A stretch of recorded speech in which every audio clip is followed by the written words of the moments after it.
Excellent! When buying a new TV, the most important specs are its resolution, its size, and its price. For this video, I'm going to assume that the resolution that you want is 4K, and after that, you should get the TV that has the largest screen size possible while staying within your budget, of course, whether that's $500 or $3,000. I recently spent just under $800 on this 65-inch 4K LG TV, which I got at Target after my wife spotted it on Slick Deals with a very nice discount. Who, by the way, I would not like to thank for sponsoring this video, because this video is not sponsored by anyone. So LG and Target and Slick Deals can suck it. Not my wife, though. Actually, point being that I thought you guys might like to hear what my other qualifications for a good future-ready 4K TV were before I made this purchase, since it's probably a popular upgrade item this holiday season. So here are my 4 rules for buying a 4K TV. Rule number 1 is seek the ideal inputs. For most people, this means at least 3 HDMI 2.0A inputs with at least one that is HDCP 2.2 ready. HDMI 2.0A will give you support for 4K 3840 by 2160 resolution as an input. Also HDR, wide color gamut, and all of that at up to 60 frames per second.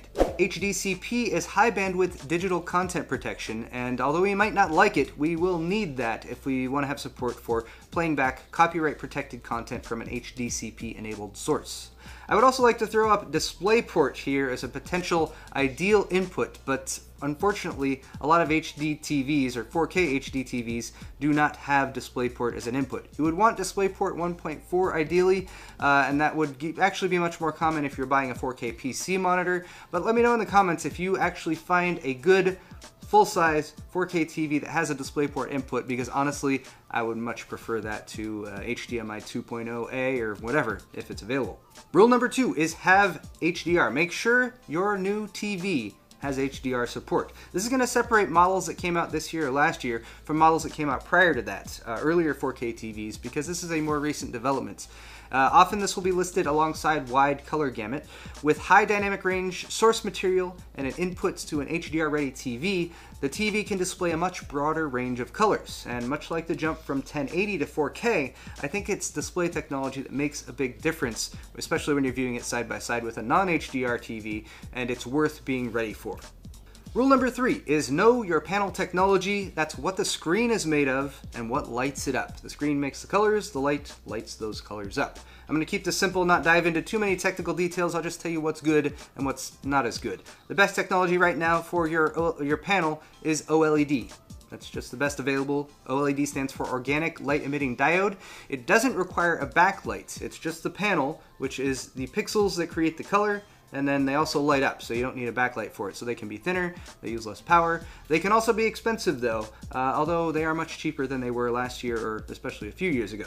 The second best technology for your panel is LCD in the front and LED in the back. So the LCD creates the colors, and then an LED backlight behind it that shines through and lights it up. Now, LED backlight technology does have a few variations, so we'll start with that.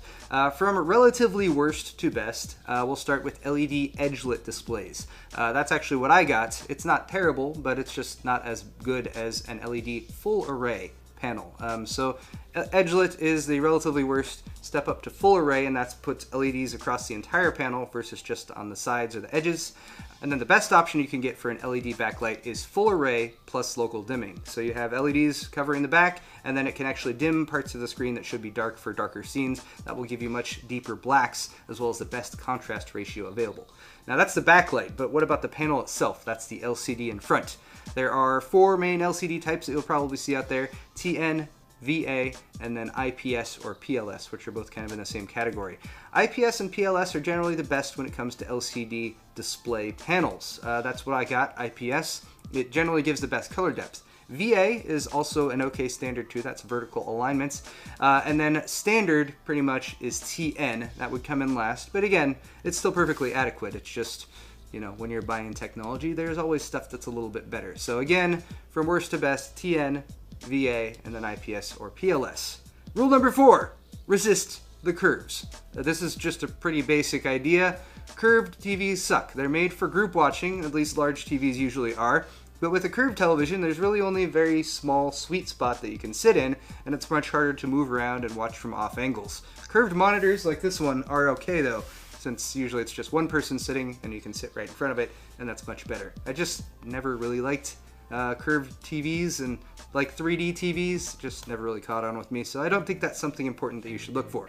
So when my wife found that deal, I applied these rules and I ended up with this TV. The price was right, and my only compromise was the panel, which is an IPS LCD with LED edge lighting instead of an OLED, but that's still a huge jump up in size and quality from our old TV, which was a 47-inch 1080 by JVC.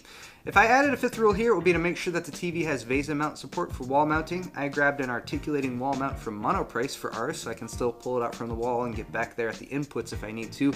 But most all large TVs do have VESA mounting points, so I didn't feel like including that as a rule. To wrap things up though, I have searched the holiday deals that are going on right now, and I found a few 4K TVs that I feel meet these requirements. I have posted Amazon links to those down in the description. You can check those out, but just click on them and check the model number, and then definitely check other retailers as well, because there's a ton of deals going on right now for Black Friday and the holidays.